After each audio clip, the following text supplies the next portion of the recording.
मध्य प्रदेश में 29 सीटों पर लोकसभा चुनाव हुए, जिसमें कि 29 की 29 सीटें कांग्रेस हार गई। मध्य प्रदेश कांग्रेस के प्रदेश अध्यक्ष जीतू पटवारी थे।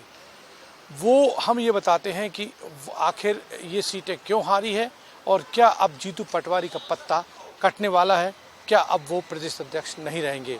सबसे पहली बात करें तो बीजेपी 29 की 29 सीटें जीती है। उसके पीछे उसका संगठन था। संगठन का जो कार्यकर्ता था वो हर बूथ तक पहुंचा और बूथ में जो 370 का टारगेट दिया गया था, जो 10% वोट प्रतिशत बढ़ाने का था, वो कहीं ना कहीं आसपास नजर आया। तो इन सीटों पर बीजेपी ने काफ़ी मेहनत की। बड़े नेता से लेकर छोटे नेता तक सक्रिय रहा, लेकिन कांग्रेस के प्रदेश अध्यक्ष जीतू पटवारी, उन्होंने कमान संभाली। लोकसभा चुनाव के पहले उनको कमान दी गई थी, कमलनाथ को हटाकर उनको कमान दी गई। माना यह जा रहा था कि जीतू पटवारी काफ़ी कमाल करेंगे, युवाओं के साथ साथ वो लोगों को, बाकी अन्य नेताओं को जोड़ेंगे, लेकिन वो ऐसा नहीं कर सके। और हुआ ये कि उनके कार्यकाल के दौरान, प्रदेश अध्यक्ष के दौरान, हजारों कार्यकर्ता, जिसमें कि छोटा नेता भी था, बड़ा नेता भी था, वो कांग्रेस से छोड़कर बीजेपी में शामिल हो गया। तो ऐसे में अब सीधा ठीकरा अब जीतू पटवारी पर फूट रहा है कि उनकी कमज़ोर संगठन क्षमता के चलते कांग्रेस पूरी तरह से सफाया हो गई। छिंदवाड़ा एक ऐसी सीट थी जहां पर कमलनाथ का गढ़ था। पिछले 45 सालों से ये गढ़ बीजेपी नहीं भेद पाई थी, लेकिन 2014 के बाद से ही ये रणनीति बन गई थी कि कैसे भी करके कमलनाथ के गढ़ को भेदना है। और उसके लिए अमित शाह ने अपने हाथ पे कमान ली, भोपाल आए, वो बैठक ली और साफ फोकस ये था कि कैसे भी करके बीजेपी को छिंदवाड़ा जीतना है। तो उसके लिए पूर्व मुख्यमंत्री शिवराज सिंह चौहान, मुख्यमंत्री मोहन यादव, और चुनाव के दौरान हमने देखा कि खुद जेपी नड्डा वहाँ मौजूद थे, वहाँ पर रोड शो किए, सभाएं की। इसके साथ ही अमित शाह ने वहाँ पर रोड शो किया और पूरा तंत्र लगा दिया गया कि कैसे भी करके सीधे तौर पर अब कांग्रेस का ये गढ़ हिलाना है। और हुआ भी कि आखिरकार जब रिजल्ट आया तो बंटी साहू, जिसके नाम पर बीजेपी का अंदरूनी जो तबका था वो भी सपोर्ट नहीं कर रहा था, लेकिन 1.5 लाख के करीब से जो नकुलनाथ हैं, कमलनाथ के बेटे, वो हार गए।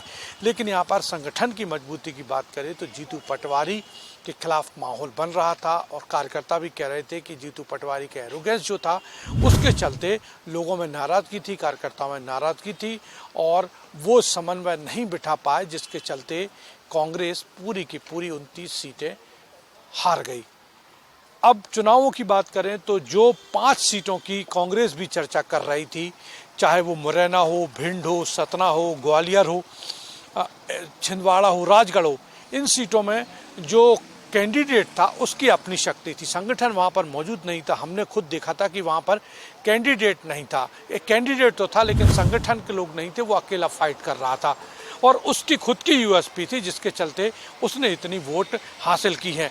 जो इन सीटों की 5 से 6 सीटों की बात करें, ग्वालियर, चंबल और विंध्य में बीजेपी ने सुपड़ा साफ कर दिया था विधानसभा में। हालांकि ग्वालियर, चंबल में कांग्रेस को काफ़ी विधानसभा में अच्छी सीटें मिली थी, लेकिन ये उसको भुना नहीं पाए। कहीं ना कहीं संगठन की कमी थी और जीतू पटवारी का समन्वय नहीं था, जिसके चलते वहाँ पर कांग्रेस का कैंडिडेट हार गया। हालांकि मुरैना बहुत टफ फाइट थी। 50,000 से 55,000 के वोट से जो अंतर था, जो सिकरवार है, नीटू सिकरवार है, वो हार गए और उसकी वजह ये थी कि बसपा ने अपना कैंडिडेट खड़ा कर दिया था और बसपा के कैंडिडेट खड़े होने के कारण मुरैना कांग्रेस को गंवानी पड़ी। वहीं सतना में भी काफ़ी टफ मुकाबला था। वहाँ गणेश सिंह जो सांसद हैं वो विधानसभा चुनाव हार गए थे। तो ऐसे में वहाँ भी कांग्रेस ने काफ़ी टफ फाइट दी और ये 5 सीटें सतना, ग्वालियर, मुरैना,